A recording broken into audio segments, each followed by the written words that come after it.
Amerikaning sobiq prezidenti Donald Trump Xitoyning Afg'onistonning Bagram havo armiya bazasini yadro ta'sislariga 1 soatlik yiroqlikda bo'lganligi uchun kontrol qilishga urinishi mumkinligini ogohlantirdi. Shundaqla prezident Baydenni Talibanga taslim bo'ldi deb aybladi. Bu yil Xitoyning o'xshamagan joylaridagi kelkun ofatining ziyini og'ir bo'ldi.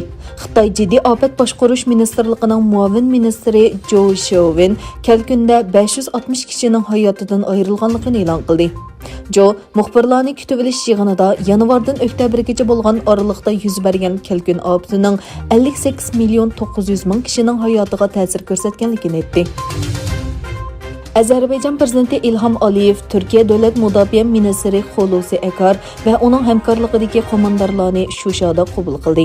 Egilanishicha, Mudofaa ministri Akar 8 noyabr g'alaba kunini tabriklash uchun bosh shtab boshlig'i general Yashar Gular va 3 armiya qo'mondonlari bilan Ozarbayjonga kelgan. Afg'onistondagi Taliban hukumati 9-oyda vaqtli hukumat e'lon qilgandan keyin tunji qatam keng ko'lamli amaldor tayinladi.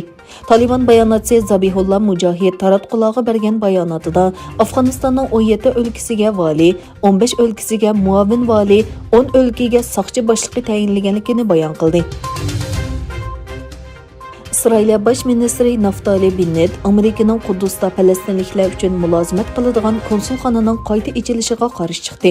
Bayden hukumati Falastin bilan bo'lgan munosabatni asliga keltirish uchun bosmoqchi bo'lgan bu qadam Isroil tarafidan to'sib olindi. Amerikaning sobiq prezidenti Donald Trump 2018-yili Amerikaning elchixonasini Quddusga yo'tkagandan keyin falastinliklarga xizmat qiladigan konsulxonasini taqagan edi. Uyg'urlarning g'arb dunyosidagi eng chong tashkiloti bo'lgan Dunyo Uyg'ur qurultىيى 12 noyabrdan 14 noyabrgacha Chig'noq poytaxti Pragada yangi bir navbatlik qurultay uchun yig'iladi. Ma'lum bo'lishicha, bu navbatlik qurultay va yig'in Dunyo Uyg'ur qurultىيى, Uyg'ur kishilik huquq va demokratiya markazi va Chig'dagi kishilik huquq munbiri nomli kishilik huquq tashkiloti tomonidan o'rinlashtirilgan.